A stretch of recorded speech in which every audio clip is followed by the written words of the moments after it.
Yeah, no. Like one thing to consider, and for us in the startup world, it's something some stuff people often overlook. Like you, of course, want that $100 million acquisition, the multi-million-dollar deal, but for entrepreneur, if somebody buys your company and what you get out of that deal at your say early 30s, I'm in my early 30s, is what I don't know, $500,000. But wait, that's Or impressive. I'm in my early 40s, and I'm like, I'm looking at you like, man, you're young and you're achieving all these things, and you're like, pretty impressive.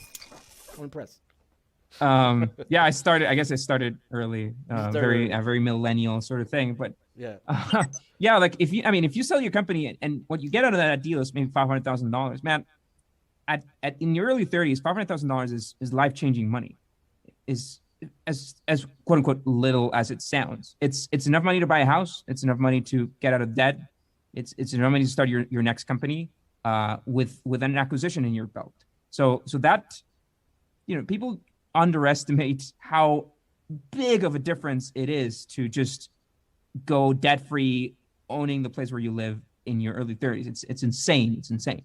And it's a fantastic position to be in for the future, right? Where you don't have to risk it all for the next business that you're building.